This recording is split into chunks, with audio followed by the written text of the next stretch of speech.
పూరా లోకల్.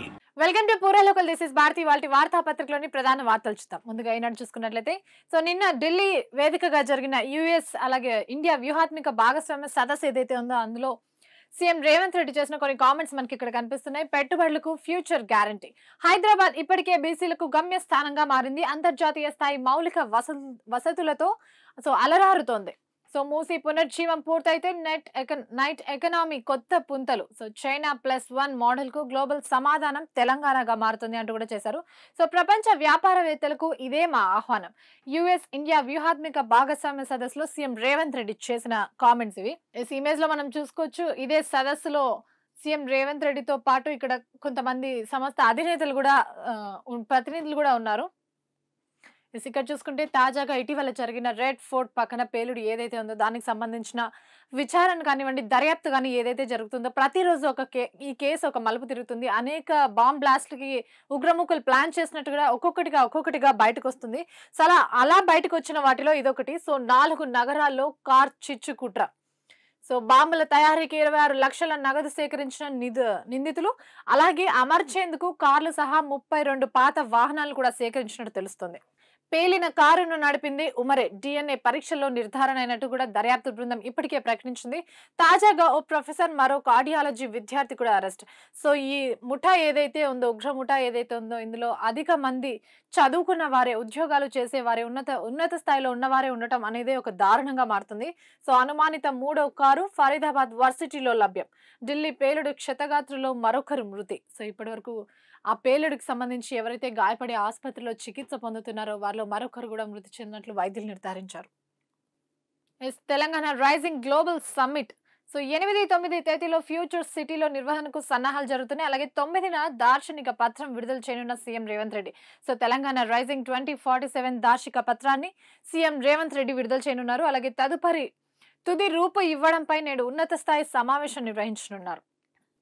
సాక్షిలో కూడా రాష్ట్రానికి పెట్టుబడులు పెట్టండి అంటూ కూడా సీఎం రేవంత్ రెడ్డి పాల్గొన్న సదస్సు గురించి ఇక్కడ ఉంది. హైదరాబాద్ లో అంతర్జాతీయ స్థాయి మౌలిక వసతులు, ఢిల్లీలో యుఎస్ఏఐ వార్షిక సదస్సులో సీఎం రేవంత్ రెడ్డి ప్రసంగం. ఇక్కడ చూసుకుంటే ఇందాక చూసుకున్నాం ఢిల్లీ పేలుడికి సంబంధించిన అంశం దర్యాప్తు ఏదైతే జరిగిందో అదే వార్తకి సంబంధించి మరిన్ని అప్డేట్స్ ఇక్కడ కనిపిస్తున్నాయి. దేశవ్యాప్తంగా 32 చోట్ల మారణ హోమానికి స్కెచ్ చేశారు. 4 ప్రధాన నగరాలు సహా పలు ప్రాంతాల్లో భారీ పేలులకు పక్కా ప్రణాళికను కూడా రూపొందించుకున్నారు. ఈ ఢిల్లీ రెడ్ ఫోర్ట్ పక్కన జరిగిన దాడి ఏదైతే ఉందో, పేలుడు ఏదైతే ఉందో అది ఒక్కటి బయటికి రావడం వల్ల ఈ 32 ఆగిపోయాయి అన్నట్టు కూడా ఇప్పుడు దర్యాప్తు బృందాలు అయితే స్పష్టం చేస్తున్నాయి. ప్రసాదాల్లో కలిపి పంచేద్దాం. ఇటీవల హైదరాబాద్ లో ఒక ముస్లిం డాక్టర్ చేసిన రసాయనం ఏదైతే ఉందో, సైనైడ్ కన్నా దారుణమైన రసాయనం ఏదైతే ఉందో దానికి సంబంధించిన అప్డేట్ ఇది. ప్రసాదాల్లో కలిపి పంచేద్దాం, ఉత్సవాలు ఊరేగింపుల్ని వినియోగించుకుందాం అంటూ కూడా వాళ్ళ ప్లాన్ వేసినట్టు తెలుస్తుంది. ప్రజల్ని చంపడమే ఉద్దేశంగా, అలా చేస్తే తక్కువ శ్రమతో భారీగా ప్రాణ నష్టం జరుగుతుంది అంటూ వాళ్ళ ముఖ్య ఉద్దేశం.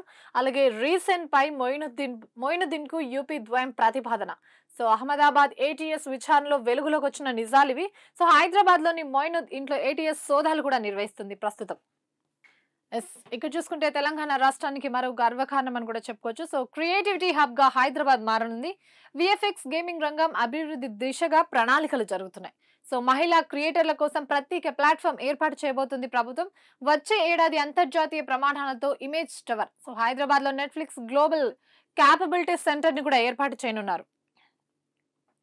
ఇక్కడ చూసుకుంటే నేడే జూబ్లీ హిల్స్ తీర్పు ఫలితంపై సర్వత్రా ఉత్కంఠం. మధ్యాహ్నానికల్లా రిజల్ట్ విడుదలయ్యే అవకాశం కనిపిస్తుంది. అంతేకాకుండా ఇటు బీహార్ లో కూడా అసెంబ్లీ ఎన్నికలకు సంబంధించి ఈ రోజే కౌంటింగ్ అయితే ప్రారంభం కానుంది. బీహార్ ఫలితాలు కూడా ఈ రోజే.